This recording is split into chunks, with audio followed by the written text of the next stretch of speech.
Sabi ko sa'yo, tindahan yung itatayo nila dun eh. Kaya ganun yung bintana na ginawa. Tapos kanina, daming grocery. Inunahan ka pa magtindahan, no? Eh yun na nga, narinig na atang balak natin. Kaya inunahan ako. Gitera talaga yung babae na yun. Tapos ang sabi niya pa na wala raw kasi magawa sa bahay nila yung nanay niya. O ano naman, di ba? Hindi naman tama na magtayo sila ng tindahan dahil lang sa narinig nila na gusto ko rin. Next week magtindahan tayo. Ayoko! Ang tagal pa nun. Bukas na agad ha. Ipapatanggal lang to eh. Pwede na magtindahan.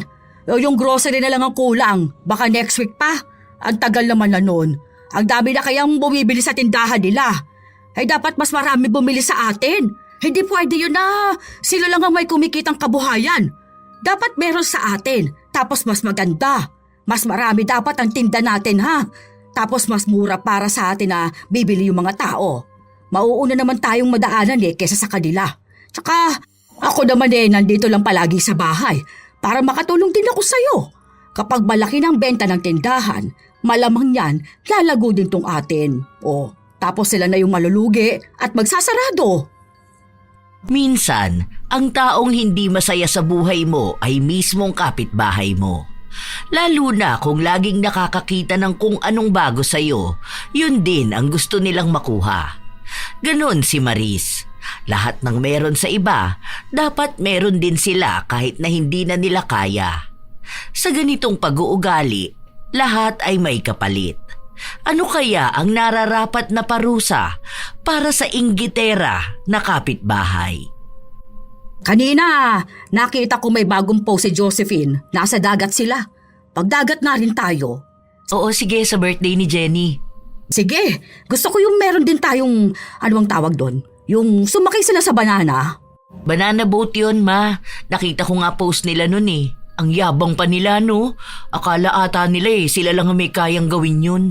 Nakita mo rin pala yun? Eh, naiinis ga ako. Tapos panay puro mga post nila ang nakikita ko. Eh, wala namang pera mga yun. Saan kaya sila kumuha, ano? Baka dun sa kanuna anak niya. Ay, oo. Baka dun sila nang hingi para may panggala sila. Ang kapal ng mga muka. Ay, yun pa pala. Alam mo ba, may kanuna rin yung isa niyang kapatid. Parang ikakasal na yata yun tapos bibilhan sila ng bagong bahay o ipapagawa yung kanila. Ay, we, totoo ba? Ay, sus! Hindi naman nila perang gastos doon kung sakali. Kaya wala pa rin silang ipagyayabang. Hindi gaya nung sa atin ano, na yung mga gastos natin hindi mo hinihingi sa ibang tao. Yung ikaw lang talagang may gastos. Galing sa pinaghirapan mo. Ay, oo naman no. Hindi ako sanay na may ibang taong gagastos para sa akin. Tama yan. Huwag mo silang gayahin. Ay, oo nga pala. Bumili ng bagong TV, sina Rocky. Ang laki ng TV nila. Bibili din naman tayo sa susunod, di ba? Maglo-loan ako sa home credit. Hinihintay ko lang makuha yung bonus ko. Tapos yung sahod ko doon sa isa kong trabaho. Sige, gusto ko yan. Pero sana yung mas malaki doon sa binili nila ha. Para makita ng lahat. Tapos mainggit sila sa atin ano. Ganon ang madalas na usapan ng mag-ina. Pareho silang nakikipagsabayan sa mga kapitbahay nila. Walang pakialam kahit nakapos sila sa pera o kailangan nilang pagtuunan ng pansin ang ibang bagay. Basta makita nilang meron ng iba, dapat nun meron din sila. Kailangan ding sila ang bida sa lahat. Kahit na wala na silang ipon, basta may nakita silang binili ang kapitbahay nila, bibilhin na rin nila. Ilang araw pa ang lumipas, nakabili na sila ng mas malaking TV. Ang luma nila, ibinenta nila para lang may maging pera sila na tatawid sa pang-araw-araw nila. O diba? Ang mga mata nila, kanina pa nakatingin sa atin. Mga naiinggit eh. Mamaya yan paglabas ko magtatanong yan sila. Nakatingin talaga sila ha. Kita mo naman kanina, diba? Kita ko nga, yung isa na pataas pa ng kilay. Paano? Wala naman silang pambili ng ganyan. Yung TV ata ng mga yun yung malaki pa ang likuran. Ipapang-inggit ko sa kanila yan. Bubuksan kong TV tapos manunood ako. Pwede dyan yung YouTube, diba? Oo, at may Netflix din ako. Ayun, maganda yun. Para makita nila na mayaman talaga tayo at mas angat tayo sa buhay kaysa sa mga dukha na yun. Huwag mo sabihin na home credit lang to ha. Ay, hindi ah. Bakit ko naman sasabihin sa kanila? Ang sasabihin ko, cash mo binili yan. Kasi malaki ang sahod mo. Alam mo ba, niyayabang kong sahod mo dun kay Joshua. Abo, ang sabi pa naman sa akin naman 70K ang sahod niya sa isang buwan. Sabi ko, ikaw nga 100K. Isa pa yung mayabang. Bibili raw siya ng kotse. Ayun nga ang sabi niya sa akin nung nakaraan. Hindi ko ata nasabi sa'yo, aba, niyayabangan ako bibili ng kotse kasi nahihirapan daw siyang pumasok sa trabaho. Kako saan siya magpark ang liit lang naman ang harapan nila. Ayun, hindi niya nasagot. Ang kulit niya Akala niya ata maniniwala ako sa kanyang kaya niyang bumili ng kotse. Ang tagal na niyang sinasabi na bibili siya hanggang ngayon wala pa naman. Hindi nun kaya dahil wala naman sila laging pera Ay basta tayo, bibili tayo ng kotse, di ba? Kapag napaayos na natin ang harapan, ayoko namang ipark kung saan baka laruin nyo ng bata. Saka na yun, makakabili naman tayo nun. Madali na lang yun sa akin. Magkano lang ang kotse? Siya. Ayusin na natin ang bagong bili nating TV. Gusto ko na makita at panooran. Matapos maipagyabang ni Maris ang bago niyang TV, lumabas na siya para makipag-usap sa mga nakaabang sa kanya. Talagang ipinangalandakan niya kung magkano ang halaga nun at kung magkano ang inilabas ng anak niyang pera para lang daw mabili yun. Malamang, mayaman ang anak ko Ang dami kayang pera nun. Kung anong gusto kong ipabili bibili nun. Bait, di ba? Hindi ganun ang mga anak ninyo paano? Hindi nyo naman sila napalaki na maayos. Hindi gaya kung paano ko napalaki ang mga anak ko. Isa pa lang siyang nagtrabaho Paano kung nakahanap na yung isa ko pang anak? Aba, dapat doon niya na ang itatawag niyo sa akin noon. May nagbiro pa sa kanya na magpautang siya. Tutale, marami naman daw silang pera. Ayoko ng ganyang nagpapautang. Hindi naman kasi kayo nagbabayad Baka magkagalitan lang tayo kapag nagkataon. Magsumikap na lang kayo. Tapos kausapin ninyo mga anak nyo na magsumikap din sila sa buhay para naman maranasan ninyo yung makaangat ba, di ba? Habang nag-uusap sila, maya-maya lang din ay napadaan si Keira. May binili siyang hindi makita. Ano yan? Para po sa laptop ko. Keyboard po ito. Tingin nga ako. Ito po mechanical keyboard po. May ganyan ang anak ko Mas maganda dyan. Mas mahal pang bili. Alam mo ba na may bago kaming TV? Ang laki! Tignan mo sa bahay. Silip ka dyan sa pinto. Nakita ko po yun kanina. Laki di ba? Ano ba sasabi mo sa anak ko? Siya bumili nun. Ang mahal nun. Ano pong sasabihin ko sa kanya? Nakabili naman din po ako ng TV. Bibili nga po ako ng automatic washing machine. Nakabili na po pala ako. I-deliver na lang dito sa amin. Ano naman yun? Yung washing machine po na hindi na kailangan magbanlaw. Ilalabas na lang po yung mga damit, diretso sampay na. Meron na palang ganon? Bakit bibili ka? Saan ka ba bibili nun? Matagal na pong may ganon. Pansin ko po kasi na nahihirapan si mama na maglaba, kaya naisipan ko po na bumili. Para hindi na po mapagod ang kamay niya. Isasalang lang naman po yun, tapos yun na po. Baka yan din yung gustong bilhin ng anak ko. Tama, yan yung sinasabi niya sa akin. Hindi ko lang maintindihan nung nakaraan. Alam mo naman kasi ang mga matatanda. Akala ko normal na washing machine lang. Sige po, uwi na po ako. May gagawin pa po ako Napatango na lang si Maris.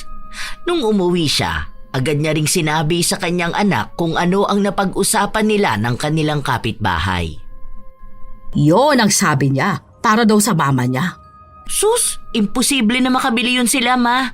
Ang daming utang ng mga yun, Saka mahirap lang sila Yung ordinaryo bang tao kaya makabili ng ganon? Hindi, no? Yabang lang yun. Sabi ko na nga ba na yabang lang yung ganon? Ramdam kong hindi totoo. Gitera kasi yun, Nalaman niya na may bagong TV tayo. Malamang yung mama no nainggit tapos sinabi sa anak niyang gusto niya rin ng ganon. Kaya ayun, hanggang sa salita lang sila makakabili. Ang baba kaya ng sahod niya. Baka bills pa lang hindi na siya makabayad Magkano bayad nun kapag ganon ang gamit? Meron kami nun dati sa dorm. Sige, hayaan mo na sila. Kanina pala, sabi sa akin ni Junjun, ipasok mo raw sa trabaho yung anak niya. Gusto niya rin daw maging malaki ang sahod doon. Dapat sinabi mo na hindi kami hiring. Yun na nga ang sinabi ko. Medyo alam mo naman ang utak, hindi sapat. Kulang sa buwan. Hindi maintindihan yung sinabi ko. Gusto rin daw nilang makabili ng TV. Ang sabi ko, ikaw nga ang kausapin. Pero ang alam ko talaga, hindi nga kayo hiring. Sige, ako na lang magsasabi sa kanya. Nagpatuloy ang ilan pang mga linggo. Isang hapon, mag-isa lang si Maris na nakaupo sa sala habang nanonood sa bagong bili nilang TV. Nakabukas ang pinto para lang maipakita sa mga dadaan na may malaking TV sa bahay nila. Maya-maya pa, nakarinig siya ng boses mula sa labas. Parang may dumaan din na truck. Kaya lumabas siya. Nakita niya si Keira na naglalakad. Sa likod niya, may 2 lalaki na nagbubuhat ng tila ba binili niya. Kuya, doon nyo na lang po ilapag ha. Yung kapatid ko na lang po ang kukuha niyan. Ay, ano yung binili mo, be?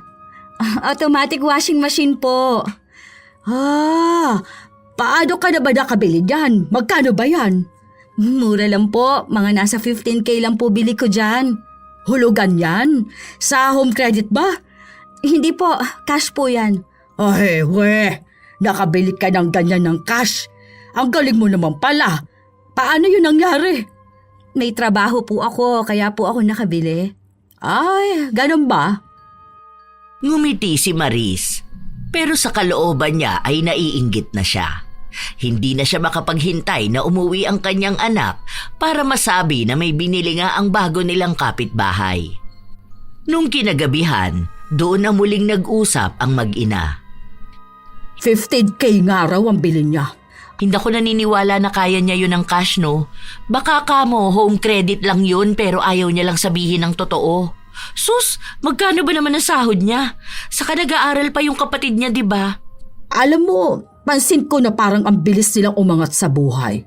Baka may ginagawa silang kakaiba, ano? Ay, oo nga. Baka scammer sila. Di ba may biniling laptop si Keira nung nakaraan? Sabi ko na nga ba, may kakaiba yung ginagawa. Hindi talaga ako naniniwala na ganun lang yung trabaho niya tapos nakakaangat na agad sila sa buhay. Imposible na ang bilis nun. Depende na lang kung may iba pa. Alam ko na. Baka naman tulak yung tatay niya, tsaka yung kapatid niya. Sabi ni, baka nga. Makakabili siya ng cash tapos may balak pa silang ipagawa ang bahay nila. Di ba? Meron nga talagang something. Sige, mamatsagan ko yan sila. Mahuli ko yan, ititimbre ko yan kay Dos. Tignan natin kung makapagyabang pa sila. Front lang yung trabaho niya. May illegal na gawain yan. Ipinagkalat na kaagad ni Maris ang mga bagay na yon kahit na hinala lang naman ang iniisip nila. Wala siyang pakialam kung makakarating man ang mga salita niya dahil sinasabi niyang kaya naman niyang panindigan ang katotohanan. Ilang araw pa ang lumipas, nakita niyang bit-bit ni Keira ang bagong washing machine. Ay bakit? Saan niyo dadalhin yun? Isasauli po namin kasi sira. Oh, ganun? Bakit? Anong sira niyan? May tumutunog sa loob, tapos minsan parang hindi po umiikot. Ang sabi sa akin, isauli na lang kasi may warranty pa naman po yun. Doon na lang gagawin. Di wala na ulit kayong ganyan. Hanggang sa matapos ipagawa po. Ay, ganun. Balik pala kayo sa dating paglalaba, ano? Natutuwa si Maris nang malaman na sira ang gamit ng kapitbahay. Isa yon sa nagpapasaya sa kanya kapag may nasisira na gamit ng iba. Ang sabi niya, basta wag kanila ang masira, hindi na baling sa ibang tao.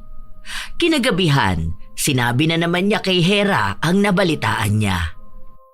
Hindi yun. Baka kamo hindi na siya nakakahulog kaya hinatak na lang. Sinungaling din yung babae na yun. Balik na naman sila doon sa kusot-kusot. Ilusyonada kasi masyado. Akala ata nila kaya na nilang buhay na ganun kaganda. Hindi nila alam na hindi naman din bagay sa kanila. Ayun na nga, nagpapanggap silang mayaman kaya bibili sila ng ganun. Para namang hindi labandera nanay niya noon. Kahit nga kusutin lang yung damit gamit ang kamay nagagawa nun. Tapos bibili pa sila ng automatic washing machine. Ayan, nahatak tuloy. Ay, alam mo ba, may nagkabit ng aircon kanina doon sa bahay ni na Jamil. Kita ko nga sa post niya kanina, nagpapasalamat siya. 2 aircon yata yung kinabit yung isa doon sa kwarto nila mag-asawa. Kasi pinag-uusapan yun kanina, mura lang daw aircon nila.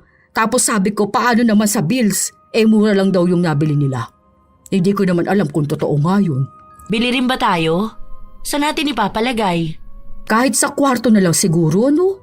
Hindi ko rin alam. Saan ba dapat? Pwede naman dito sa sala. Kaso lagi ka na magsasara ng pinto at bintana nun. Ganon? Paano nila makikita yung TV ko? Sa kwarto na lang siguro, no?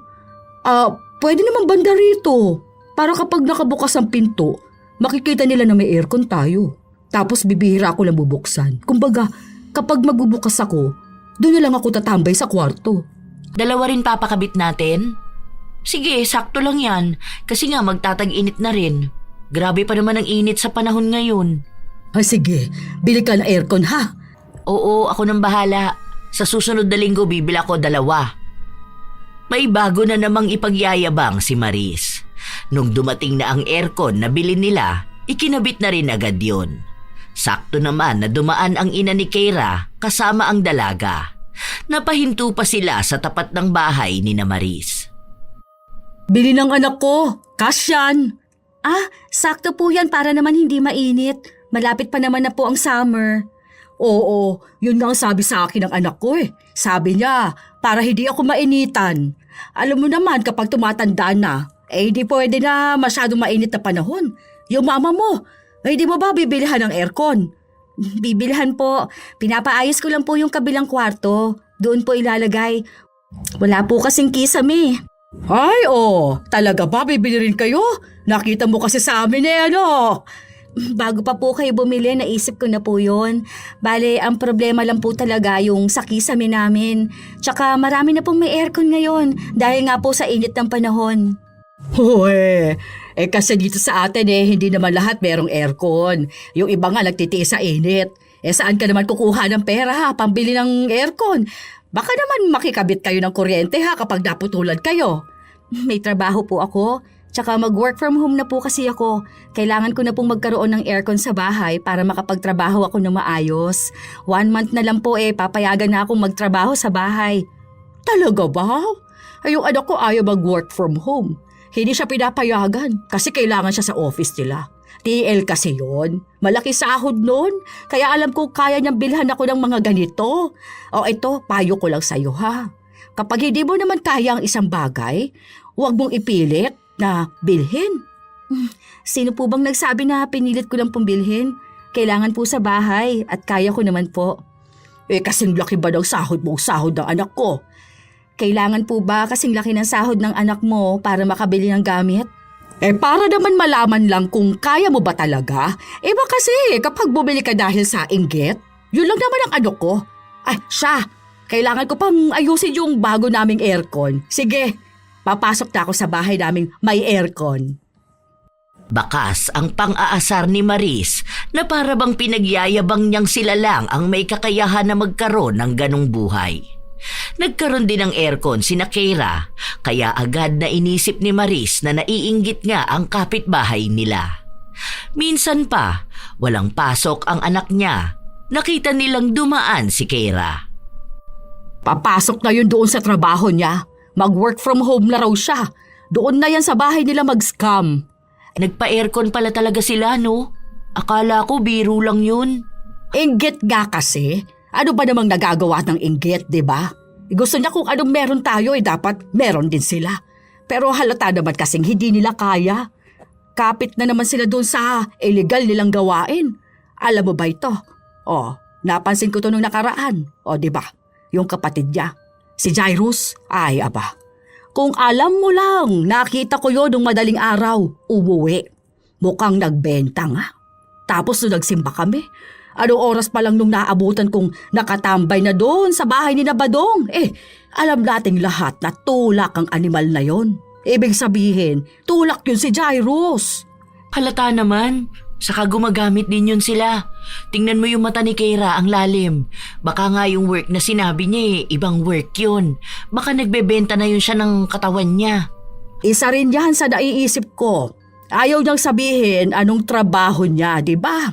Tapos malaki raw ang sahod niya. O ano bang malaking sahod kapag naging high-end pokpok ka? Hayaan mo siya. Bahala siya sa buhay niya. Siya naman ang mahihirapan nun pag nagkataon eh. Basta kapag may bibilhin sila, dapat mas maganda yung atin, ha? Aba, syempre naman no. Alangan naman magpapatalo ko sa kanila. Hindi naman pwede yun. May pambili rin ako. Talagang nakikipagsabayan ang mag-ina sa mga kapitbahay nila. Akala nila sikat na sila dahil sa pagkakaroon nila ng magandang gamit. Pero ang kasikatan pala nila ay tungkol sa panggagaya sa ibang tao. Nakikisama na lang ang iba at nagkukunwari na namamangha silang kaya nilang makabili ng ganon. Sa totoo lang, kaya naman talaga ng sahod ni Hera. Pero sa tuwing may nakikitang bago ang iba, dapat mas maganda at bago ang kanila. Saka yun ipagyayabang ng ginang sa mga taong nasa paligid nila, maging dun sa tao na ginayahan lang din niya. Isang araw, nung pauwi na si Maris, nakita niya ang kapitbahay niyang nagpapalit ng kurtina. Mas maganda, bago, kaya dali-dali siyang umuwi ng bahay nila. Hinalungkat niya ang lagayan niya ng mga kurtina at doon siya naghanap ng ipapalit. Mag-isa lang siya dahil wala ang kanyang mga anak. Nung umuwi si Hera ng hapon, naabutan niya pa ang ina na naglalagay ng huling kurtina. Oh, naglinis ka pala, Ma? Marumi na yung luma mong kurtina? Nagpalit ng kortina si Maring Lenlen. Siyempre, ang ganda ng style. Parang yayamanin. Ganun ba?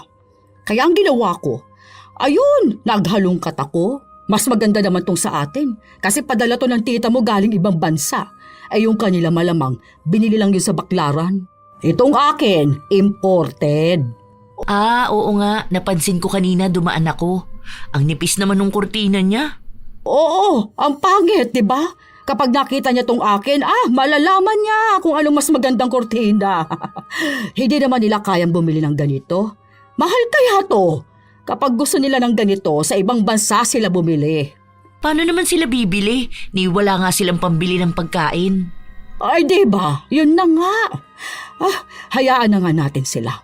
Basta itong sa akin, maganda ito. Hindi nila pwedeng sabihin na mas maganda yung kanila o ako ang langgaya. Kasi sa tela pa lang ng kurtina ko, hindi na nila kayang presyo.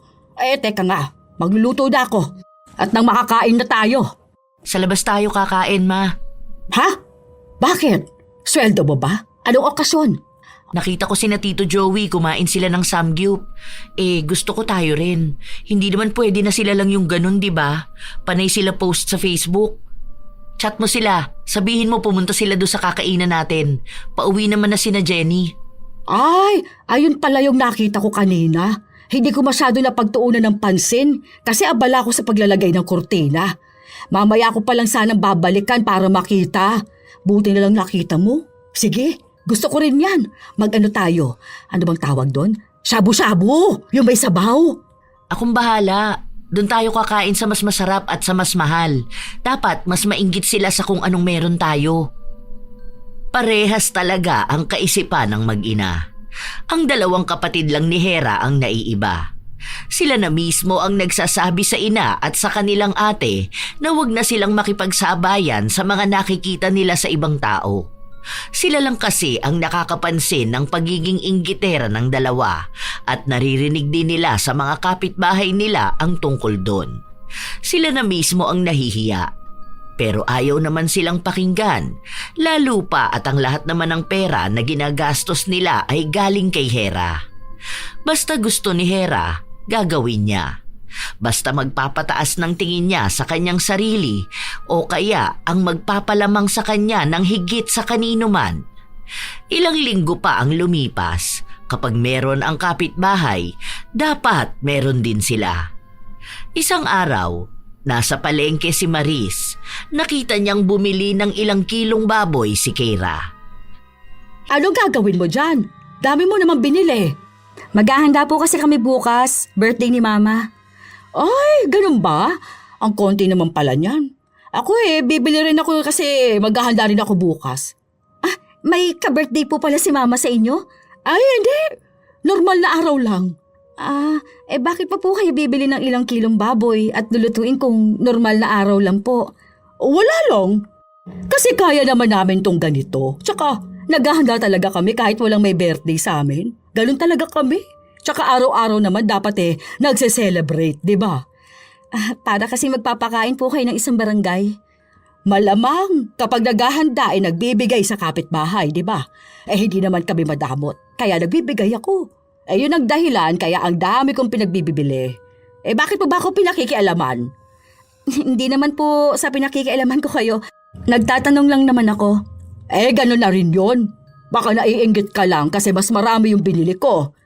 Hindi naman po ako inggitera. Ay, sos! Narinig ko na rin dyan sinabi ng ibang tao. Pero ang totoo nun, naiinggit naman pala sa amin. Sa bagay, hindi ko naman masisisi ang mga tao kung may inggit sila sa amin. Ganitong buhay ba naman ang meron kami, di ba? Mas mayaman kami, mas angat na higit sa lahat. Kahit na anong gusto namin nakukuha namin. Ganun po ba? Maganda nga po yun. Pero ako po yung klase ng tao na hindi po naiinggit sa anumang meron ng ibang tao. Kahit po nasa kanila na ang lahat, habang ako, wala kahit na ano. Nagagawa ko pa rin naman pong pumalakpak sa tagumpay ng iba. Ipokrita! Walang taong ganon! Kapag mababa lang, laging naiinggit sa mga taong mas angat ang buhay. Hindi po lahat ng tao.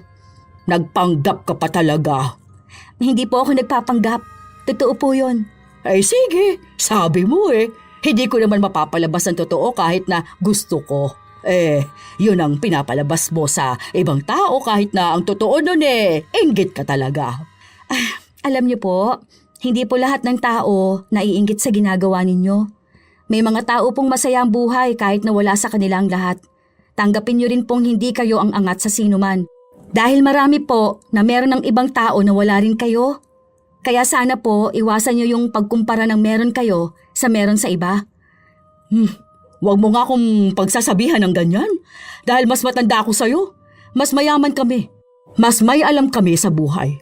Hindi ako papayag na pagsasalitaan lang ako ng kung sino. Yan po ang hirap sa inyo. Lagi niyong sinisimula ng tao.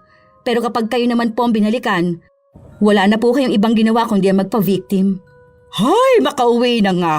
At ang init dito sa palengke. Buti pa sa bahay namin may aircon. Hindi na lang kumibo ang dalaga. Inis na inis pa nga si Maris nung nakauwi siya sa kanila. Sakto na naroon na ang panganay niyang anak. Anong ginagawa mo rito? Half day ka lang? Wala kaming pasok, may inayos sa office kanina. Oh, ano yan? Bakit ang dami mo naman binili na karne ng baboy? Magbebenta ka ba?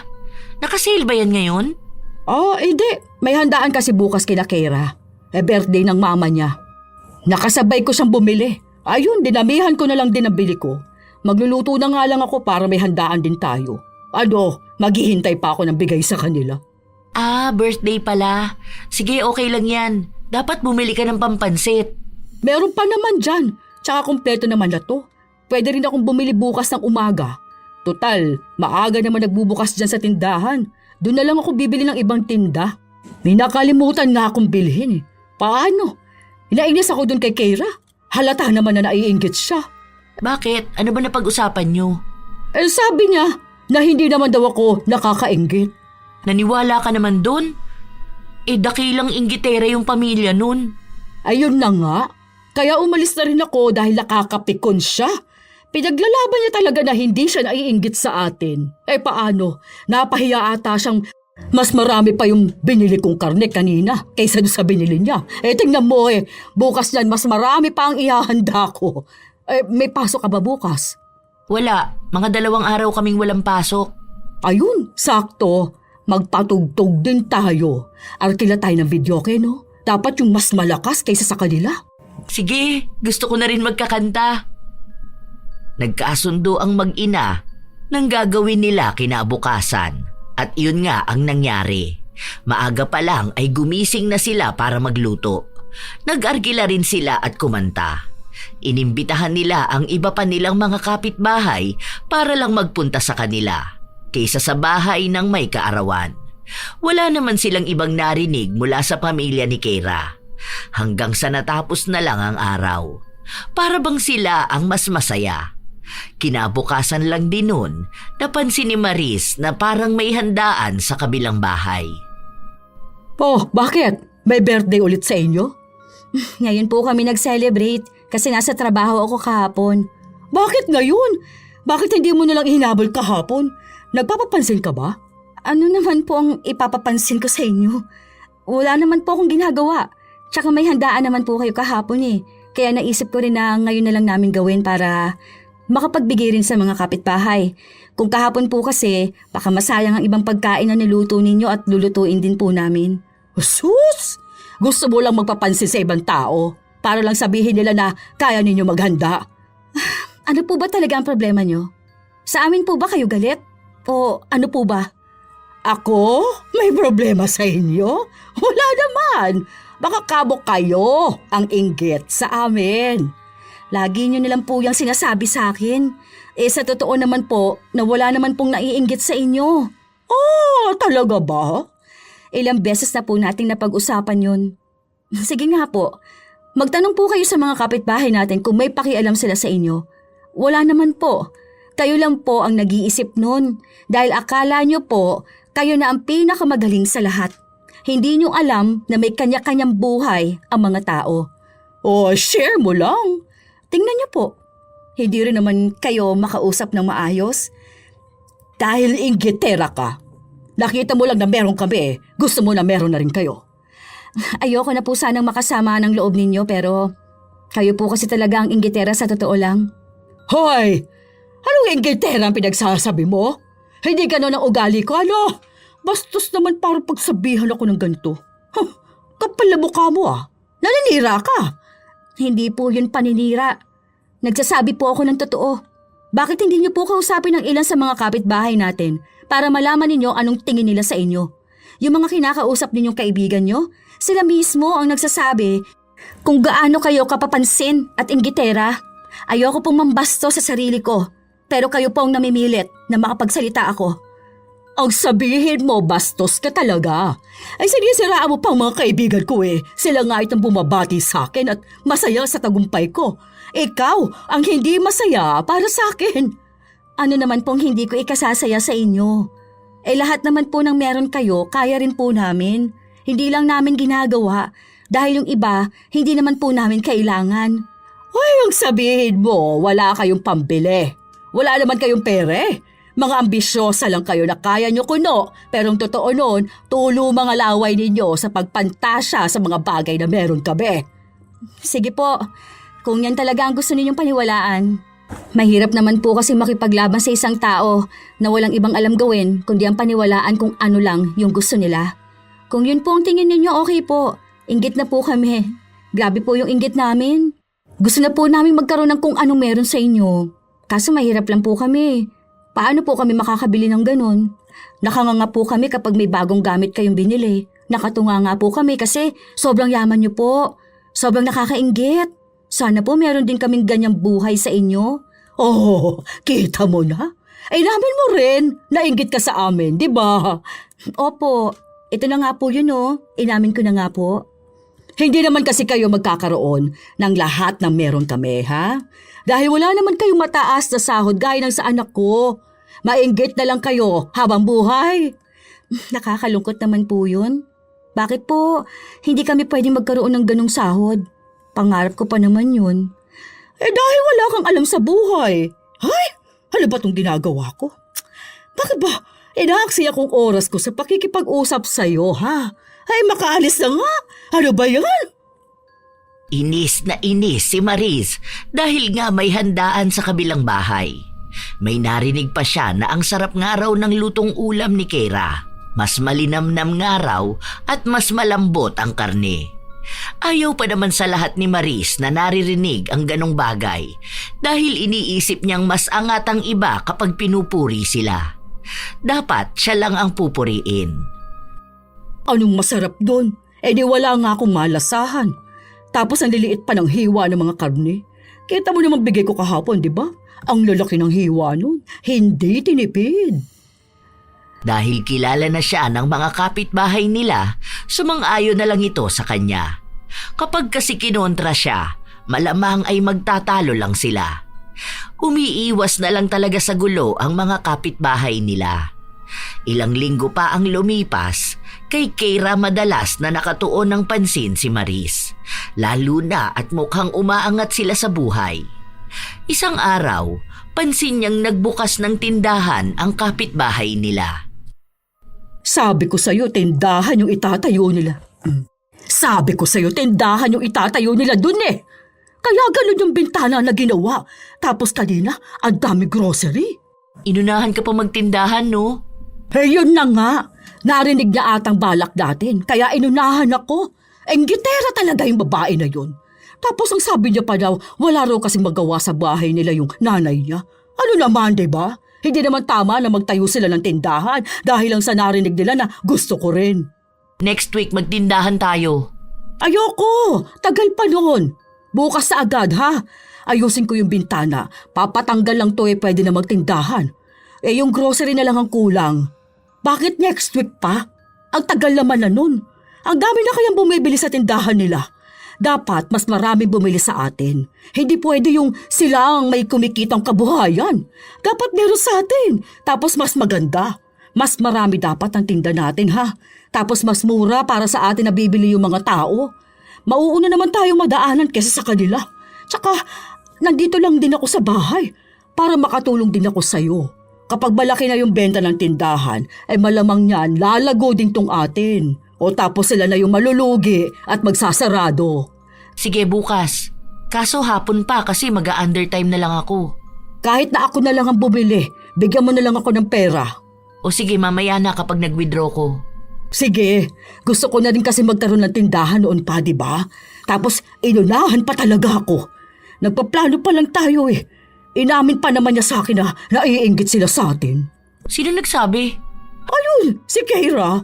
Ang sabi niya, nasa atin na raw kasi ang lahat kaya naiinggit siya. Ay tapos hindi nila kaya makuha kung ano man yung meron sa atin.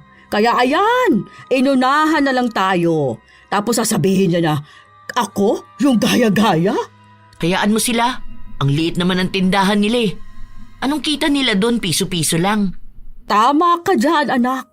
Mabuti na lang talaga. Andyan ka kaya natutulungan mo ko. Tsaka nailalaban natin na mas angat tayo kaysa sa kanilang lahat. Tinotoo nga ni Maris ang sinabi niyang magbubukas siya ng tindahan. Punong-puno ang bahay nila at halos lahat ng kailangan parang mabibili na sa kanila. Pati gamit sa paaralan meron din sila. Nakaantabay din siya sa mga dumaraan at kapag may bibili. Dapat sa kanila lang bibili, hindi sa kabilang tindahan. Aawayin niya kapag sa iba bumili o kaya ay dinaanan lang siya. May mga nangungutang din kasi sa kanya kaya kapag nakita niyang bumili sa tindahan ni Keira, hindi na niya pauutangin pa ulit. Ilang araw ang lumipas, nagsarado ang tindahan ni Keira. Tuwang-tuwa siya noon. Isang beses pa, bumili sa kanila ang dalaga. Anong bibilihin mo? Surf powder po. Ay bakit? Nagsarado na ang tindahan niyo? Maliit lang naman yun, ma. Magsasarado talaga agad kapag ganun. Ay sa bagay, kasi mas maraming tinda sa atin eh. Lahat na nga hanapin nandito na oh. Wala po kasing magbabantay kaya pinaubos na lang muna namin. Oo bakit? Yung nanay mo, nasa bahay lang naman siya. Para namang matulungan ka niya, di ba? Hindi naman pwedeng ganun lang siya nakatambay sa bahay ninyo. Hindi po. Baka magbukas na lang ulit kami kapag balik namin. Bakit? Saan ba kayo pupunta? Hindi naman siguro yan sila makakagala. Ano kakainin nila nun kung sakali? Magpupunta po kasi ako ng Baguio. Mga 6 days po kasi kami doon. Bali ang maiiwan lang po sa bahay namin si Tito Mark. Pero kasi hindi yun marunong magbantay ng bahay.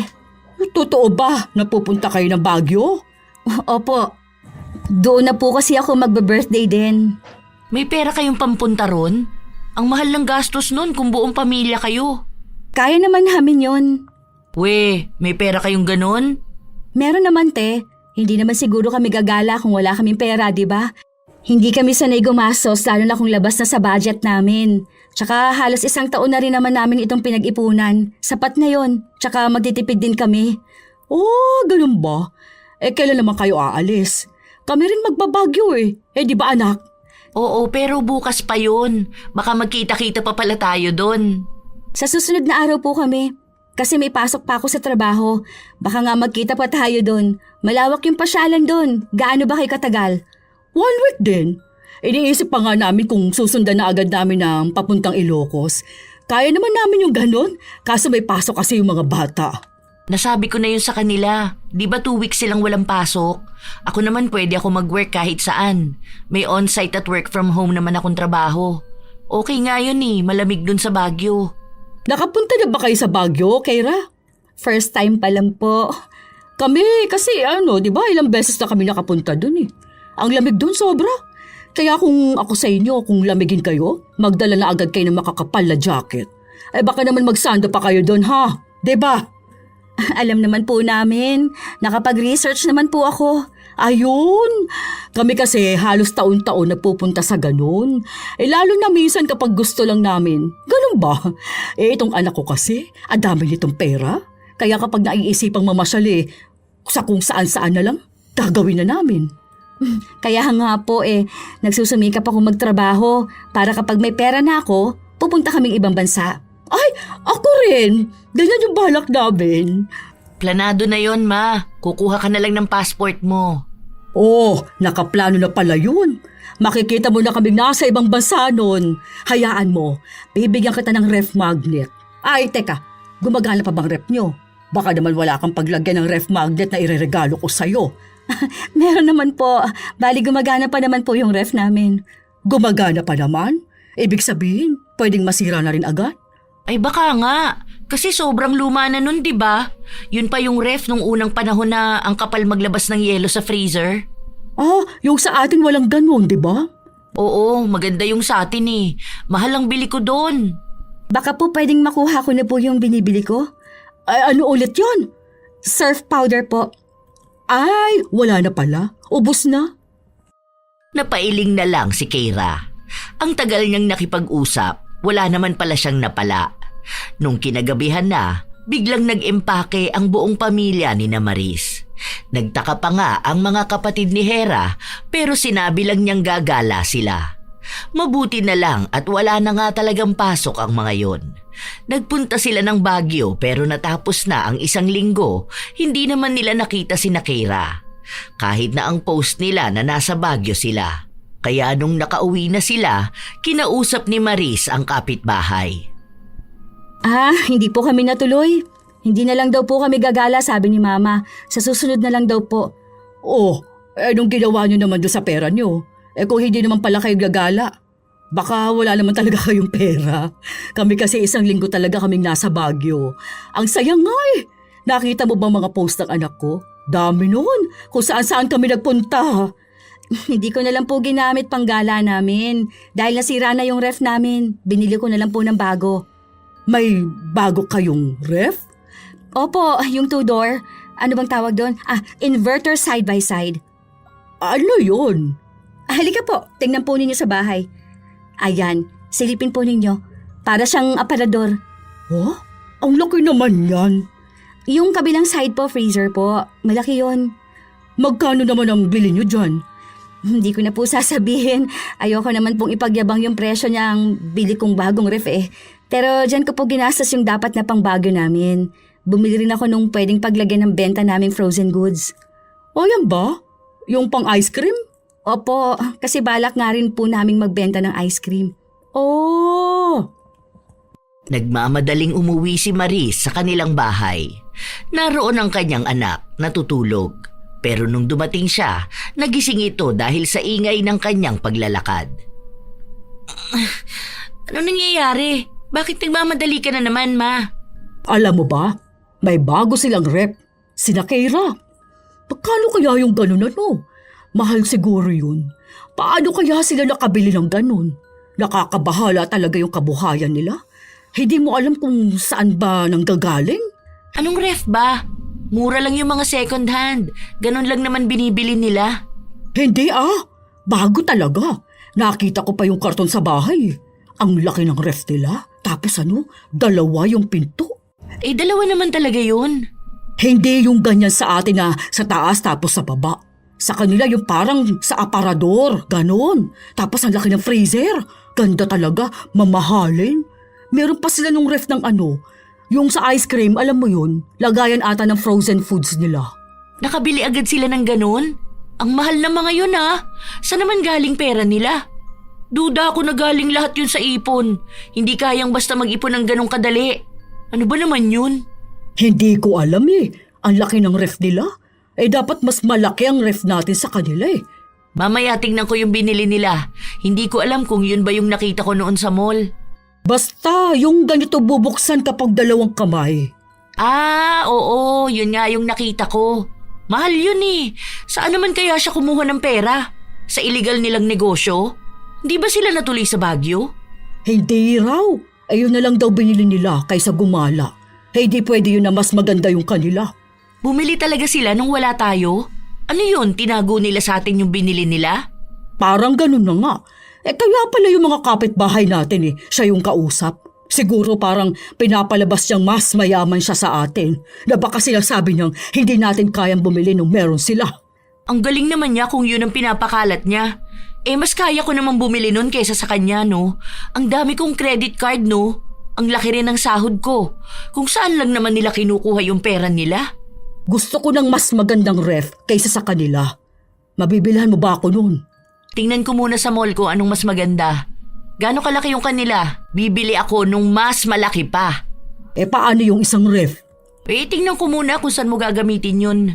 Magbebenta na lang ako ng ice cream. Kahit na hindi naman nila kailangan, bumili pa rin sila. Lalo na nung nakita nila na nagiging mas angat na sa buhay ang kanilang kapitbahay. Dapat maipakita nilang wala pa ring papantay sa kanila. Sila pa rin ang mas nangingibabaw at mas nangunguna. Hanggang sa isang araw, may isa silang kapitbahay na bumili ng bagong motor. Mura lang siguro yan. Mahal po yan. Big bike yan Bike ba yan? Motor yan? Yung tawag po kasi dyan, mahal po yan. 200,000 ang halaga po niyan. Mura lang pala? Akala ko pa naman milyon. Kaya namin bumili ng ganyan Bakit po kapag meron ng ibang tao, dapat meron din po kayo? Para saan po? Anong para saan? Meron talaga kami nun dahil gusto namin. Dahil po gusto nyo, hindi po dahil sa kailangan nyo? Kailangan din namin malamang. Bibilhin ba namin kung hindi namin magagamit? Nagtataka lang po ako kasi kahit na meron pa naman po kayo, bumibili pa rin kayo basta makita nyo lang na bagong bili yung kapitbahay ninyo. Ano naman sa'yo? Pera mo bang ginagastos namin? Hindi naman, di ba? Pera naman yun ng anak ko. Hindi ko naman po sinabi na pera ko yun. Ang sinasabi ko lang po, yung paggastos niya ng sobra, baka po maubusan kayo ng pera. Paano na lang po pag ganun? Ay, hanggat hindi ka mas mayaman sa amin, hindi kita pakikinggan. Kapal naman ang mukha mo magsabi ng ganyan sa akin. Ay, sige po. Kayo rin naman pong mahihirapan sa huli. Sana po malaman po ninyo na hindi lahat ng bagay kailangan ninyong kainggitan sa ibang tao. Dahil mas magandang maging masaya sa kung anong meron ka kaysa maghangad ka ng sobra. Hindi nakinig si Maris dahil pinaglalaban niya kung ano ang gusto niya. Hanggang sa lumipas ang ilan pang mga linggo, may nabili na naman silang bagay na hindi naman nila kailangan pero maipagyayabang sa lahat. Naging sikat na naman sila. Nagiging usap-usapan. Isang beses, nung pauwi ang mag-ina, pansin nilang nagpapalit ng pintura ang isa nilang kapitbahay. Bakit kaya nagpalit ng kulay ng pintura ang mga yun? Hindi ba kapapalit lang nila nung nakaraan? Ewan ko dyan. Baka dahil magno-New Year na. Parang sinasabayan nila yung lucky color. Blue ba ang lucky color next year? Paano yung pintura natin? Kailangan na rin pala natin magpalitan Isang linggo pa lang naman New Year na. Magpapintura na lang ba tayo bukas? Matutuyo ba yun agad? Ay siguro. Kung sa kanila matutuyo agad, siguro sa atin din. Try na lang ba natin? Kausapin ko na si Totoy para maaga na siya magpintura bukas. Labas lang naman ang bahay, di ba? Kaso pati loob ng bahay nila bagong pintura eh. Hoy, hayaan na natin. Pati loob na lang din ng bahay sa buka nating papinturahan. Sige, kausapin mo na lang bukas. Yung matatapos sana agad ang pagpipintura. Yung isang araw lang. Sige, ako nang bahala bukas. Minadali nila ang pagpapalit ng pintura para magbukhang sila ang nauna. Kahit na ang totoo, alam na ng lahat na gagaya sila. Nagpanggap na lang ang iba na parang nabigla sa pagpapapintura. Tanging si Keira lang ang may lakas ng loob na magsalita. Ang bilis nyo naman pong magpapintura ng bahay nyo. Buti kaya nyo pong magstay sa loob. Ang baho po niyan. Kasi nga, ihahabol namin pampaswerte sa New Year. Isinabay nyo po talaga sa panahon na nagpipintura din ng isang kapitbahay natin. Ay bakit? Wala na ba kaming karapatan na gawin yon? Sila lang bang pwede magpintura bago magbagong taon? Hindi naman po. Biglaan kasi sa inyo. Kung kailan may nagpapapintura na. Tapos ginaya nyo pa yung kulay ng pintura nila. Hindi po ba may ibang ibig sabihin nun? Ewan ko sa inyo kung anong meaning nun. Basta ako, wala lang sa akin yun. Napailing na lang si Keira. Noong sumapit na ang bagong taon, sobrang dami nilang handa. May lechon pa. May mga kung ano-anong mamahalin at kakaiba na parabang sila lang ang may ganon. Malakas na tugtog, pati ang mga paputok. Kung anong kinalakas sa kapitbahay, dapat mas malakas ang sa kanila. Nakita pa nga nila sina Keira na pare-pareho ang suot na damit. Kakaiba, hindi katulad sa kanila na taon lang ang nakalagay sa damit. Saan niyo binili yan? Pinagawa namin to, te. Ako yung nag-design tapos naganap ako ng magpiprint.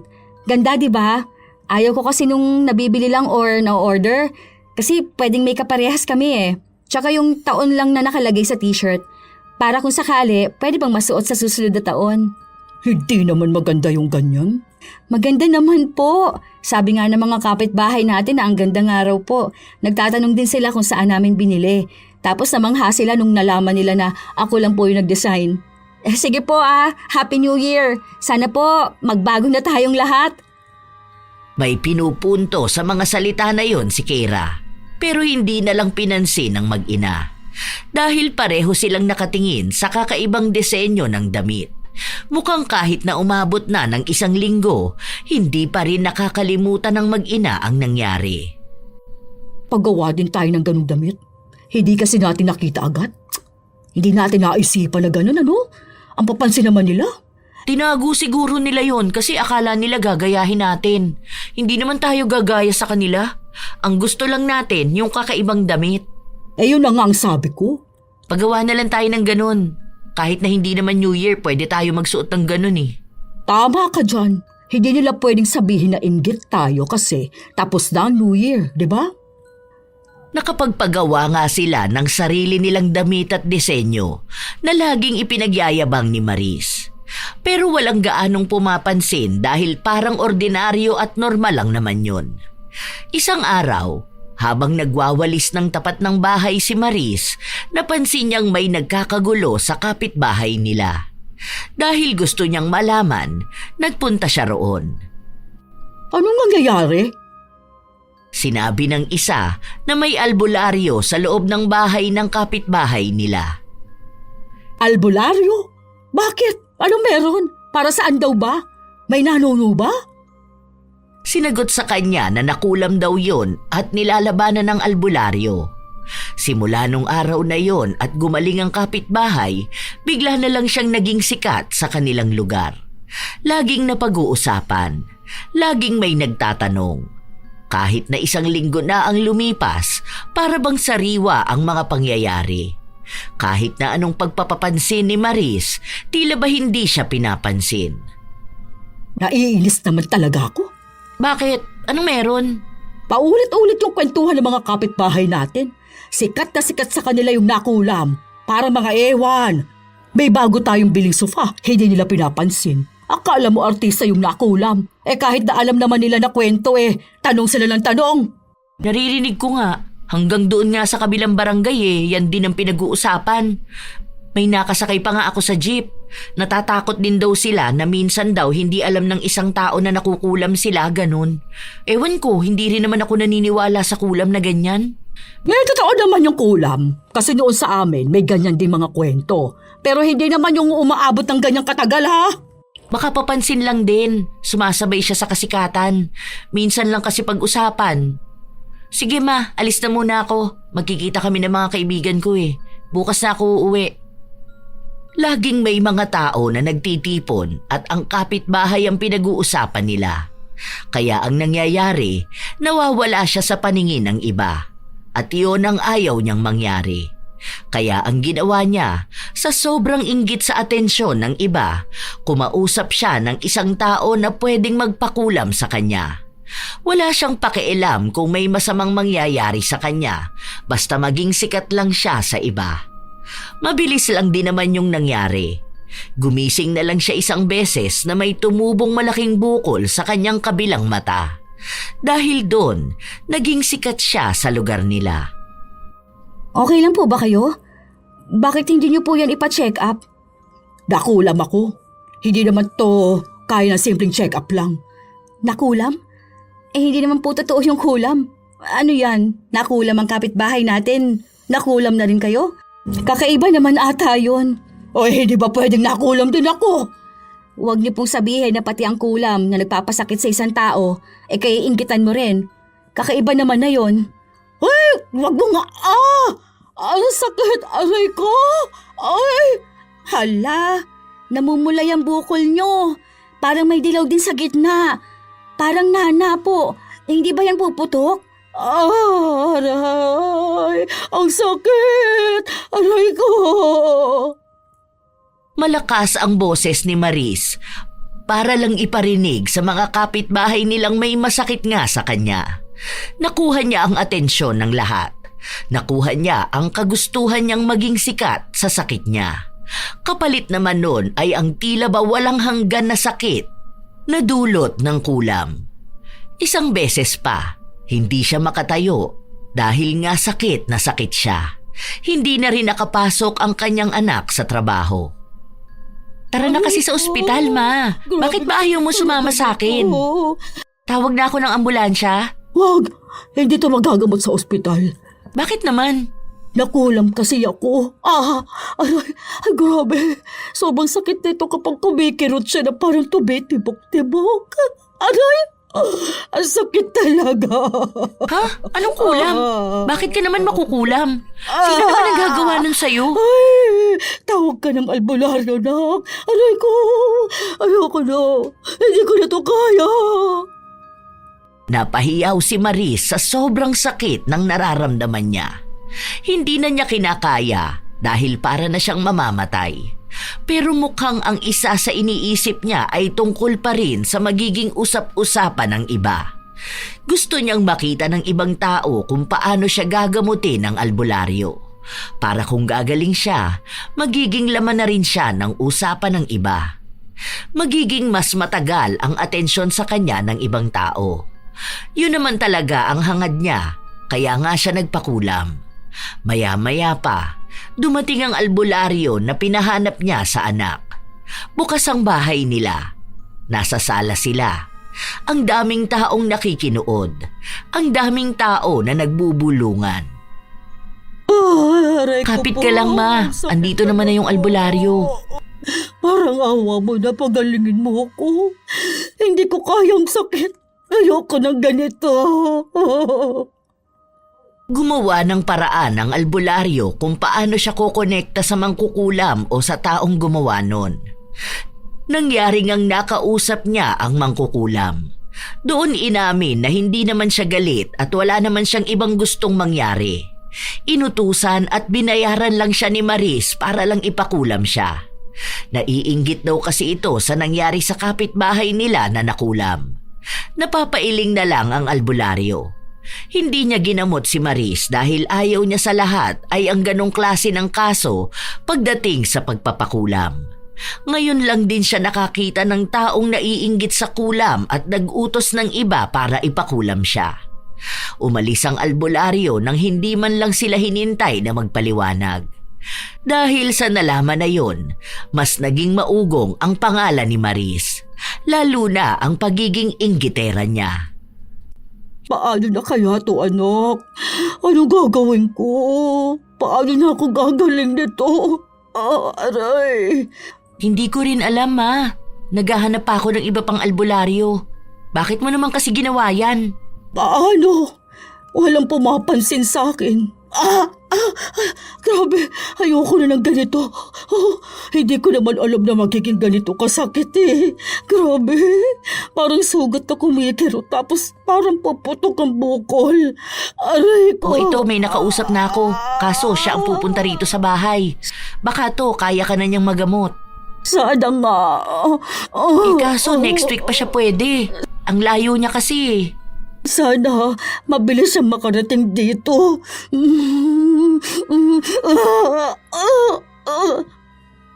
Naging sikat na siya sa lugar nila dahil nga sa pagpapakulam niya sa kanyang sarili. Naging pangit na rin ang tingin sa kanya ng ibang tao. Kung pangit na noon, mas pangit ang naging resulta ng pagpapapansin niya. Ilang araw pa ang lumipas, hindi pa rin dumarating ang albularyo. Hanggang sa nakita siya ni Keira. Sikat ka na pala, te. Hindi lang dito, pati na rin sa ibang tao. Kasi nang bumibili ako sa palengke, pinag-uusapan ka rin nila. Yung babaeng araw na pinakulam ang sarili niya. Bakit kailangan mo pang sabihin sa akin? Wala naman, nasabi ko lang. Tsaka yung ayaw nga raw gamutin ng albularyo, yun lang naman ang mga naririnig ko. Pero at least, nakuha mo na rin yung simpatsya ng mga tao. Yun naman talaga ang gusto nyo. Masaya ka pa talaga na may nakikita kang tao na nahihirapan. Nagbalita lang naman po ako sa inyo. Gusto mong maging sikat, di ba? O ayan, sikat ka na. Nakaramdam ng sakit si Maris kaya hindi na siya nakasagot. Hanggang sa dumating na ang araw na may albularyong nagpunta sa kanila. Pero wala rin itong nagawa para pagalingin siya. Tila ba pinaparamdam sa kanya na dapat lang tanggapin na niya kung ano ang kapalaran niya sa kulam na hindi maalis-alis. Kahit na ganon, hindi pa rin siya nagsisisi sa ginawa niya. Ilang linggo ang lumipas, bit-bit ni Maris ang sakit. Isang beses pa, nakita niya ang kapitbahay nila na may bit-bit na magandang aso. Kaninong aso yan? Sinabi ng kapitbahay nila na binili nila. Sinabi ang lahi ng aso, maging kung magkano nila yon nabili. Dahil doon, nakaramdam na naman ng inggit sa kanyang sarili si Maris. Hindi niya alam na habang nakikipag-usap siya sa kapitbahay nilang may bagong aso, naririnig sila ni Keira. Kaya nung umalis na ang kapitbahay, saka lang nagsalita ang dalaga. Parang gusto ko rin ng aso ah. Yan ka na naman. Kaya hindi ka na gumaling-galing dahil yung ugali mo na hilig manggaya sa ibang tao. Yung gagawin nyo kung ano yung ginagawa ng iba. Bibiliin mo kung anong binili ng iba. Bakit ba bigla ka lang sumasabat-sabat dyan? Kinakausap pa kita? Yun lang naman po kasi napansin ko. Dahil kung totoong nahihirapan ka na at gusto mong gumaling, di sana hindi ka na inggitera. Hindi ka pa rin ba natututo? Na kaya ka nga nagkakaganyan dahil sa inggit mo? Iniinis mo kasi ako, kaya nasasaktan na naman ako. Kapag ako namatay, ikaw talagang mumultuhin ko. Grabe naman yon. Patay agad. Oo, kinagalit mo ko eh. Ang sakit. Kumikirot na naman. Alam mo, may kaya akong gawin. Hindi ko lang sinasabi. Kasi baka mamaya sabihin mo, ikaw rin meron ka nung meron ako. Alam mo ba na kaya kitang gamutin? May lahi kasi kaming albularyo at sa amin, ako yung pinakamarunong. Kaso paano naman kita gagamutin kung ganyan naman ang ugali mo? Babalik at babalik ka lang din sa pagiging inggitera. Hindi ako naniniwala na kaya mo, no? Bahala ka na po sa buhay mo. Hindi naman kita kailangan pilitin. Basta sinabi ko sa'yo kung ano yung kaya kong gawin. Bakit? Kailangan ko pa bang patunayan yun sa'yo? Una sa lahat, hindi ka naman makukulam kung hindi ka nainggit dun sa taong kinulam. Baka ikaw pang kumulam sa akin. Bakit ko naman gagawin yun? Hindi kita pag-aaksihan ng oras ano? Tsaka ikaw na rin ang nagsabi na ginawa mo yun kasi naiinggit ka na nakulam yung kapitbahay natin. Bakit ka ba kasi laging naiinggit? Hindi mo ba kayang mabuhay nang hindi ka man lang tumitingin sa buhay ng iba? Hindi nga ako naiinggit. Alam mo sa sarili mo kung anong totoo. Kung makakapagsinungaling ka sa iba, hindi sa sarili mo. Alam mo kung bakit. Alam naman naming lahat na sinasadya mo talaga na gawin yung ginagawa ng ibang tao. Nagkaroon kami ng tindahan. Nagbukas ka rin ng tindahan. Nung bumili ako ng gamit, bibili ka rin. May nakulam, nagpakulam ka rin. Hindi mo ba alam kung gaano kalala ang kulam? Hindi yun bagay na kaiinggitan mo lang basta tapos gagawin mo dahil nararanasan ng iba. May mga taong nakukulam nang hindi nila alam kung bakit. Malalim ang koneksyon nun sa espiritual ng tao. Kaya hindi yun biro na kung gusto mong sumikat, bahala na lang. Hindi mo kasi alam, kaya wala kang alam. Mas wala kang alam pagdating sa kulam. Kaya hindi ka ginagamot ng mga albularyo dahil alam nila yung ginawa mo. Baka kapag nalaman mong may nagayuma magpapagayuma ka. Nung nalaman mong nagpakulam, magpapakulam ka rin. Siguro parusa na rin yan sa'yo. Kasi paano mo malalaman ang parusa mo kung ikaw mismo hindi mo alam kung paano babaguhin yon? Ewan ko sa'yo. Huwag mo nga akong kausapin. Aray, sakit. Hindi pa rin naniniwala si Maris sa mga sinabi sa kanya ni Keira. Hindi siya nagbago. Sa halip ay mas lalo lang din siyang naging inggitera. Dahil nga may aso ang kapitbahay nila, nagkaroon din sila ng aso. Kung ano ang nakikita niya sa iba, yun ang dapat meron siya. Hanggang sa nagkaroon sila ng bagong kapitbahay. Mayaman, may kotse, may mamahaling cellphone, may mamahaling mga gamit, maging ang damit na suot. Ang kulay ng balat, masasabi talaga na mayaman. May nakita pa siyang bag na bitbit nito. Maganda at alam niyang mahal ang presyo nun. Ano kayong trabaho nun, nak? Ang mahal ng bag na yan, di ba? Ganyan yung nakita natin sa mall. Totoo kayang kanya yan? Hindi ko alam. Baka naman yan yung nabibili lang na kaparehas. Kasi ang mahal nun. Nasa 600k yung presyo ng bag na yun Ano? Kaya niya magkaroon ng ganong bag? Hindi ko pa kasi nakakausap Hindi ko alam kung anong trabaho. Pero sabi nila na mayaman nga raw yan. Pero ewan ko, baka nagpapanggap lang ng mayaman. Pwede naman yon. Hindi kinakausap ni Maris ang bago nilang kapitbahay pero nakikita niya na may binibiling bagong gamit ang mga yon. Hanggang sa tila ba nakakita siya ng katapat niya. Hamak na mas kaya ng kapitbahay nila na maglabas ng malaking pera para sa mamahaling gamit kaysa sa kanila. Nakatulala nga lang si Maris sa labas habang tinitingnan ng kapitbahay na may biniling bagong sasakyan. Grabing yaman naman yan. Bagong kotse? Hindi mo kaya yan, no? Sino nagsabi sa'yo na hindi ko kaya? May pera kami. Kaya namin yan. Kotse na yan. Milyon na ang halaga niyan. Hindi mo matatapatan yan. Kaya nga namin.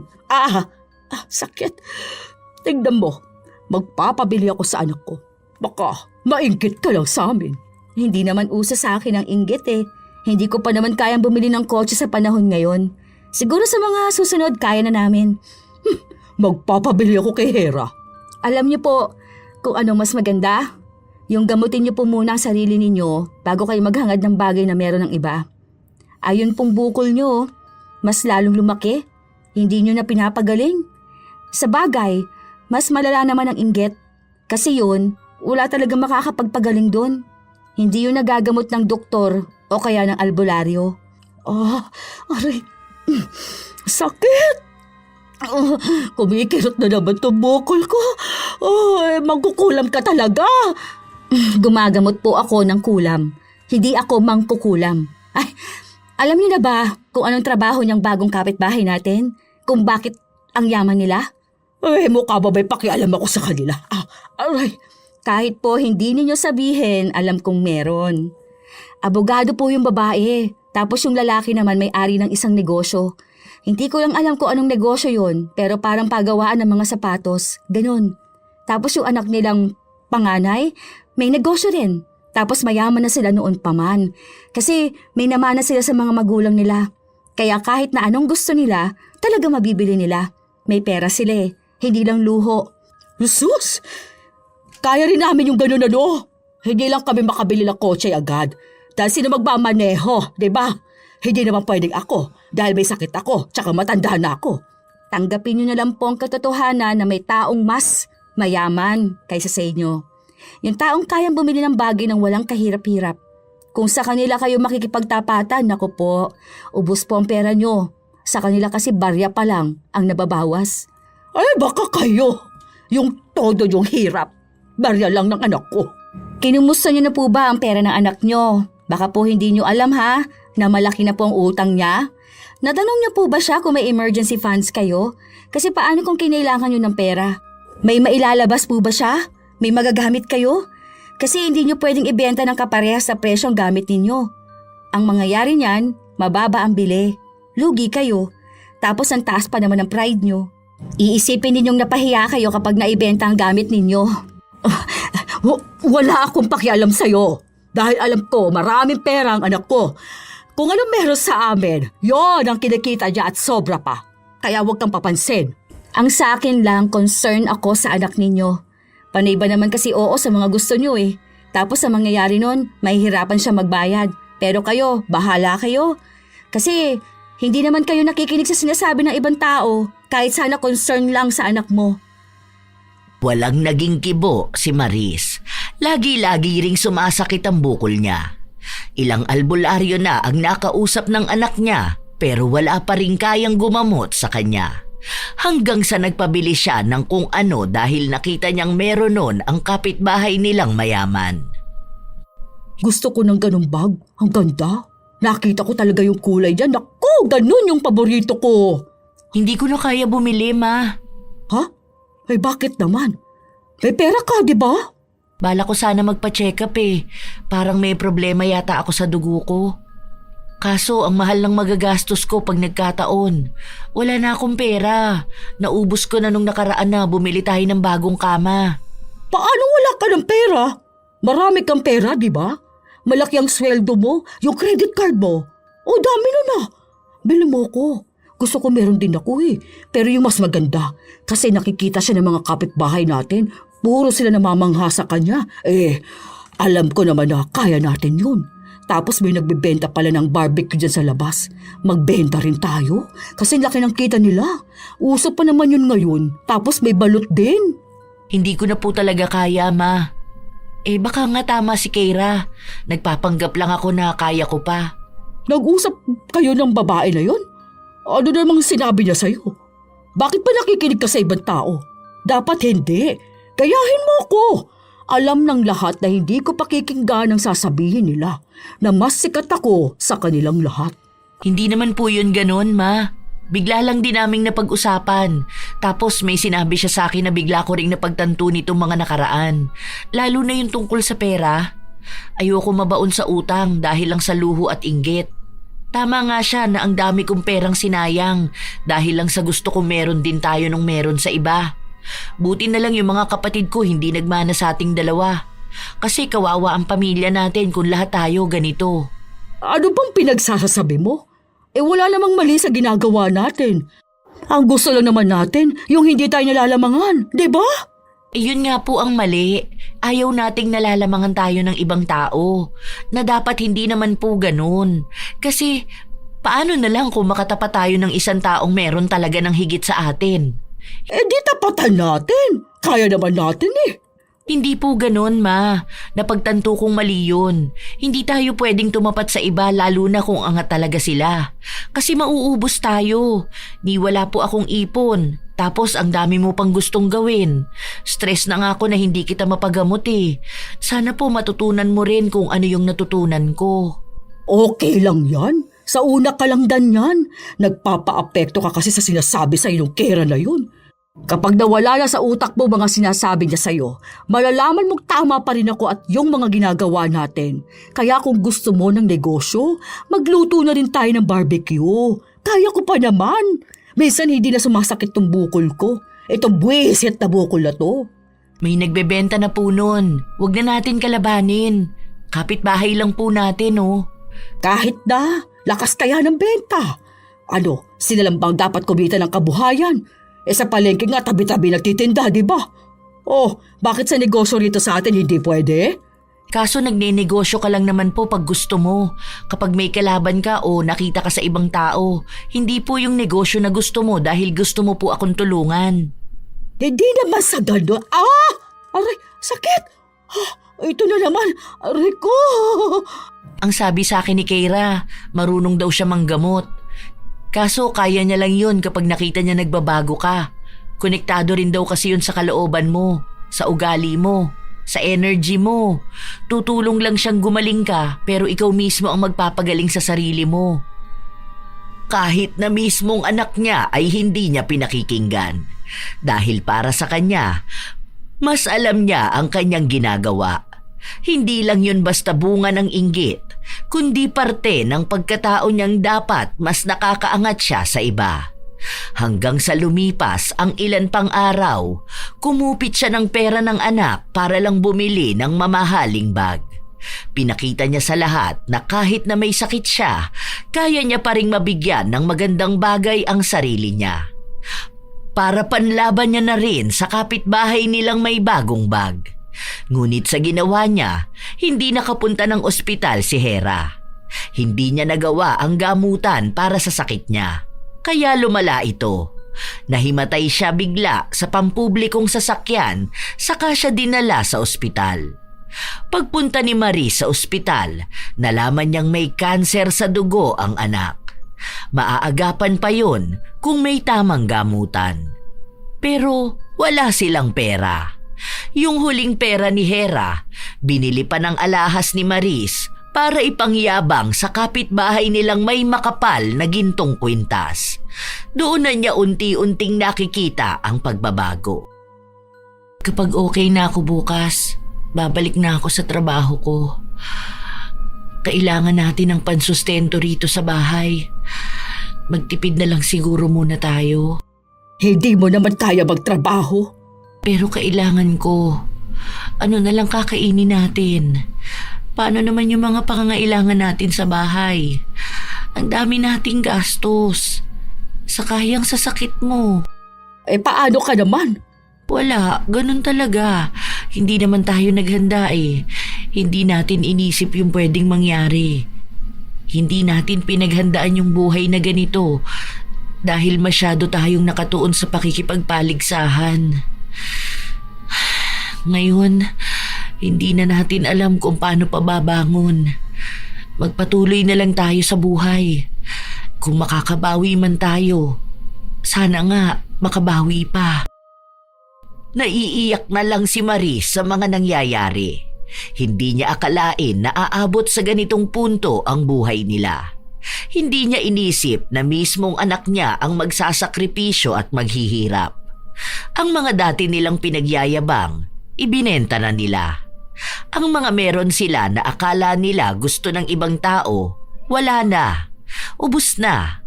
Kailangan nila ng sapat na pera para sa gamutan ni Hera. Hindi na rin kasi ito nakapagtrabaho pa ulit. Ang pinagkukuhanan na lang nila ng kita ay ang maliit na tindahan. Binebenta nila ang mga natirang paninda nila noon. Hanggang sa isang beses, nakita na naman ni Marie si Keira. May mga bitbit itong pinamili. Hindi niya kinibo. Hindi niya pinansin. Dahil wala naman siyang masasabi. Pero ang dalaga ang kumibo sa kanya. Kumusta naman na ang anak mo? Medyo maayos na. Sakit. Bigla na naman kumirot. Ang lamig kasi. Naaawa na ako sa inyo. Grabe na yung nangyari sa buhay nyo. Sana makabawi kayo sa buhay. At saka sana kapag nangyari yon, huwag niyong abusuhin kung ano yung biyaya na natatanggap ninyo. Oo, dahil malaking bagay na sa akin itong nangyari sa amin. Malaking parusa, malaking aral. Naramdam ko nga pong nagbabago na kayo. Kung gusto nyo, pwede kitang tulungan gumaling. Marunong ka ba talaga manggamot? Marunong ako. Sabi ko nga, tutulong ako pero kayo mismong may kakayahan na pagalingin ang sarili nyo. Noong una, nahihiya pa si Maris dahil hindi siya sanay na humihingi ng tulong sa ibang tao. Pero ngayon, yun na mismo ang ginawa niya. Inorasyonan siya ni Keira ng 4 na beses sa loob ng 4 na Huwebes. Nawala ang kirot, pero may bukol pa rin. Inabisuhan siya na magpa-opera. May mga libreng operasyon siyang nakita, kaya nawala ang bukol, pero hindi na nakakakita ang kabila niyang mata. Okay ka na po ba, Ma? Ikaw ang dapat na tinatanong ko niyan. Anong nararamdaman mo? Itong sa akin, ako naman na may gawa nito. Sa inggit ko ba naman? Kaya ayan, yung mata na naiinggit sa iba, yun din yung mata na hindi na mapapakinabangan. Mabuti na lang pwede pa tong isa. May nakuha pala akong trabaho. Pinayagan ako na dito sa bahay magtrabaho. 4 na oras lang sa isang araw, tapos 4 na araw sa isang linggo ang trabaho ko. Mababa ang sahod, pero kaya naman. Hindi ka ba nun mahihirapan? Hindi naman. Sabi naman ng doktor sa akin, pwede naman na. Natutunaw na yung cancer ko. Basta ingat lang talaga. Salamat sa Diyos. Ay, salamat naman. Hayaan mo, makakabawi rin tayo sa buhay. Itong pangalawang buhay natin, yung nasa tama, nasa ayos at walang inggit.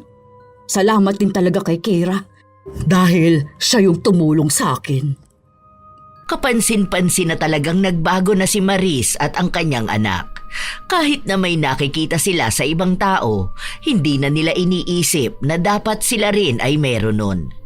Natutunan na rin nilang maging masaya para sa ibang tao.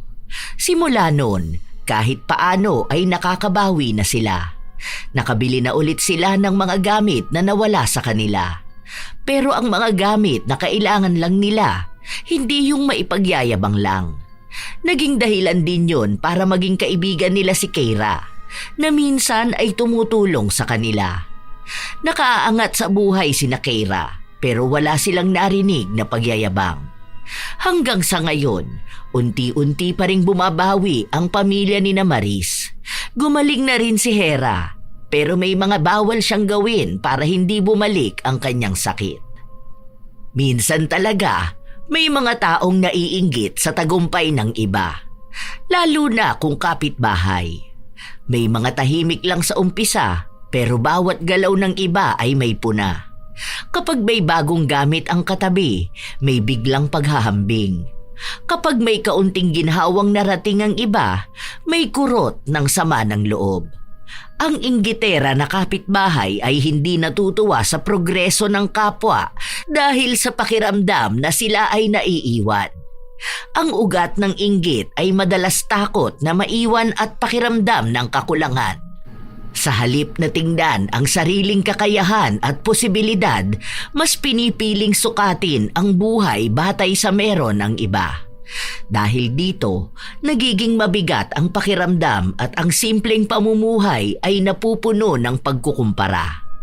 Habang abala sa pagsilip sa bakod ng iba, unti-unting napapabayaan ang sariling bakuran, ang sariling pangarap, sipag at direksyon. Ngunit ang inggit ay hindi kailanman nagbunga ng tunay na saya. Hindi nito pinapabilis ang pag-unlad, ni hindi nito dinadagdagan ang biyaya. Sa halip, pinapaliit nito ang puso at nilalason ang isipan. Ang tagumpay ng bawat tao ay may kasamang kwento ng hirap, tiyaga at panahon. Hindi pare-pareho ang daan at hindi rin sabay-sabay ang pagdating. Tandaan natin na ang pag-angat ng iba ay maaaring maging patunay na may pag-asang umunlad. Ang paghahambing ay palitan ng inspirasyon. Ang pangungutya ay palitan ng sipag.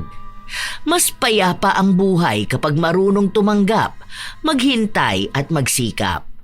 Hindi nababawasan ang sariling halaga kapag may ibang nagniningning. Lalo lamang nagiging malinaw ang landas kapag piniling magpakatotoo at magpursige. Kaya huwag maging inggitera na kapitbahay. Kayo ba mga apo? Nagkaroon na rin ba kayo ng kapitbahay na inggitera? Ano ang inyong karanasan? Maaari nyo'y ang ibahagi sa amin kasabay ng inyong opinyon sa ating kwento. Naway may hatid itong magandang aral sa inyo. Shout out sa ilan sa mga masusugid na tagapakinig ng mga istorya ni Lola Telang. Maricel Morillo, Rain Nika Gonzaga, Chantal Vlogs from Bahrain, Jenna Nolasco, Marian Delta Fuente, Jeneline Mateo, Evelyn Abong Carbakil, Lynn Tots, Febe Ranyada, Heidi Verzon, Shelo Ems, Gia Gigi, Girly Satur, Siling Department ng Cosmo Malvar, Batangas, Chabelita, Mariel Barreto, Marieta Yoto, Cherry May Libiran, Lori Inaldo, Bianca Cruz. Ito ang inyong Lola Telang at maraming salamat sa palagi ninyong pag-aabang at pakikinig, mga apo.